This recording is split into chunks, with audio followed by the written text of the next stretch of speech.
అంటే కేంద్ర ప్రభుత్వం అనుమతి ఇచ్చింది. అది టీఏసీ అనే ఒక ప్రాజెక్టుకి వచ్చిందంటే దేశంలోని అత్యంత ముఖ్యమైనటువంటి శాఖలు, ఆ శాఖాధిపతులు అందరూ కూర్చొని టీఏసీ ఇస్తారు.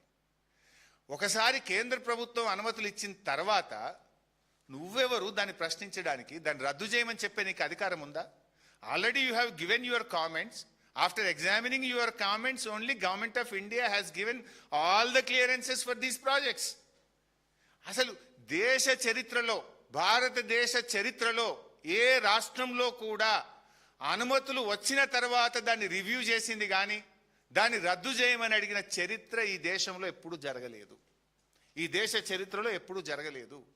ఫస్ట్ టైం ఇన్ ఇండియా ఇగో తెలంగాణకు ఇచ్చిన 7 ప్రాజెక్టుల అనుమతులు రద్దు చేయాలి, రివ్యూ చేయాలి అని ఆంధ్రప్రదేశ్ ప్రతిపాదిస్తుంది, జిఆర్ఎంబి ఎజెండాలు తెస్తుంది. అంటే కుక్క తోకనాడిస్తుందా, తోక కుక్కనాడిస్తుందా? కేంద్ర ప్రభుత్వం పెద్దదా, జిఆర్ఎంబి పెద్దదా? How GRMB will put it in to the agenda?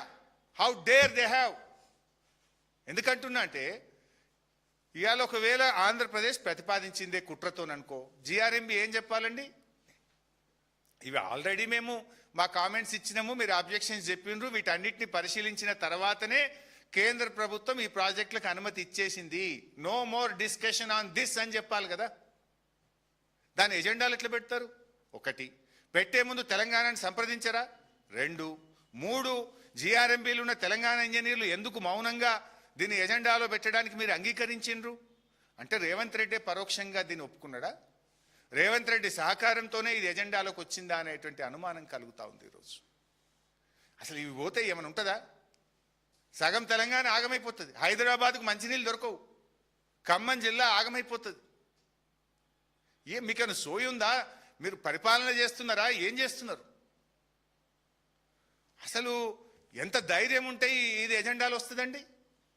గుండె రగిలిపోతుంది ఒక ఉద్యమకారుడిగా. ఇలా తెలంగాణలో ఉన్న ఏ ఉద్యమకారుడైనా సరే, తెలంగాణ పౌరుషం ఉన్న ఏ వ్యక్తికైనా కూడా ఇలా ఆవేశం వస్తుంది ఈ ఎజెండా చూస్తూ ఉంటే. మీరు ఏం చేస్తున్నారు అసలు? ఇలా బీజేపీ నాయకులు కూడా దీన్ని స్పందించాలి. ఇది ఏ రకంగా అంటే మీ కిషన్ రెడ్డి గారు, బండి సంజయ్ గారు, యూ హ్యావ్ ద రెస్పాన్సిబిలిటీ. ఎట్లా పెట్టదు జిఆర్ఎంబి ఎజెండాలు? దీన్ని రివ్యూ చేయండి, జిఆర్ఎంబిని పిలవండి, ఇది ఏ రకంగా ఎజెండాలో వచ్చిందో అడగండి.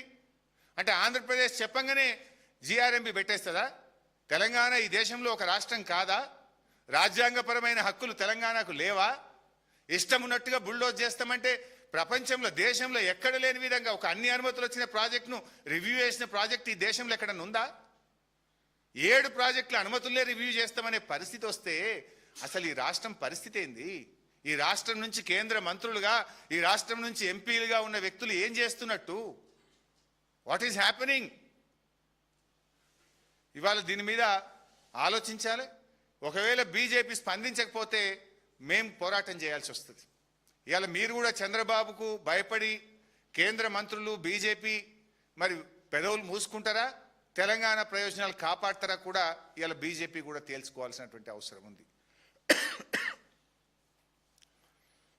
ఎందుకంటే ఇక్కడ బాధ కలిగేది ఏంటంటే కాంగ్రెస్ గురించి అందరికీ అర్థమైపోయింది. మీరు కొత్త అనుమతులు ఒక్కటి తేలేదు, 3 ఏళ్లలో ఒక్క టీఎంసీకి తెచ్చింది లేదు. వార్దా ప్రాజెక్టు డిపిఆర్ వాపస్, సమ్మక్క సాగర్ డిపిఆర్ వాపస్, అడిషనల్ 1 టీఎంసీ కాళేశ్వరం డిపిఆర్ వాపస్, పాలమూరు రంగారెడ్డి డిపిఆర్ వాపస్. డిపిఆర్లు వెనక్కు తెచ్చుడు తప్ప మీరు ఒక్కటని అనుమతి తెచ్చింది లేదు. మేము ఆ రోజు కష్టపడి శక్తియుక్తులను ఉపయోగించి ఎంతో జాగ్రత్తగా 383 టీఎంసీలు ఒక గోదావరిలో మేము అనుమతులు తెచ్చాం. అవి ఇవాళ రద్దు చేసే పరిస్థితి వచ్చింది. ఇది ఎంత దివాళాకోరుతనం ఇది! అసలు మీరు ఒక్కటనే సక్కగా చేసిండ్రా? ఆ ఉన్న నీళ్ళను కూడా ఎత్తారు మీరు. గోదావరిలో మొన్న దేవాదుల్లో మేమే ఇక్కడ ప్రెస్ మీట్ పెట్టి ప్రశ్నించేదాకా 5 మోటార్లు నడిచినాయి. మీరే సాక్ష్యము. మేము మాట్లాడితే తెల్లారు 9 అయినాయా లేవా? మాట్లాడేదాకా 5 నడిచినాయి, మాట్లాడినాక 9 అయినాయి, ఇంకొకటి తక్కువనే ఉన్నది. ఇన్ఫ్యాక్ట్ కాళేశ్వరంలో ప్యాకేజ్ 6లో 7 మోటార్లు ఉంటే 4 నడుస్తున్నాయి. ఎల్లంపల్లిలో భాగంగా కాళేశ్వరంలోని ప్యాకేజ్ 6లో 7 మోటార్లు ఉంటే 4 నడుస్తున్నాయి, 3 కిందికి వదిలేసిండ్రు నీళ్లు. పైన మిడ్మానేర్ ఖాళీ, మల్లన్న సాగర్ ఖాళీ, రంగనాయక సాగర్ ఖాళీ, అన్నపూర్ణ ఖాళీ, కొండపోచమ్మ ఖాళీ, నృసింహసాగర్ ఖాళీ. నీళ్ళు ఎత్తండ్రా బాబు అంటే 4 మోటార్లు నడుపుతో 3 కిందికి వదులుతీవి. పోనీ కృష్ణాలన్న సరిగెత్తిండ్రా? తెలంగాణ రాష్ట్ర ఏర్పాటు తర్వాత అతి తక్కువ నీటి వినియోగం ఎప్పుడు జరిగింది అంటే పోయిన 2 సంవత్సరాల్లో రేవంత్ రెడ్డి పాలనలో. మన రాష్ట్రానికి తాత్కాలిక కేటాయింపుగా 34% ఉంటే అది కూడా వాడలేదు, 28% వాడుతుండ్రు. Ever lowest utilisation in river Krishna in this Congress 2 years rule. అంటే కాంగ్రెస్ పాలనలో కృష్ణానది జలాలు సరిగా వాడరు, గోదావరి జలాలు సరిగా ఉన్న సిస్టమ్ను ఎత్తిపోయారు. అన్లెస్ బీఆర్ఎస్ పోరాడితే తప్ప దేవాదుల మోటార్లు అనగావు, కాళేశ్వరం మోటార్లు అంత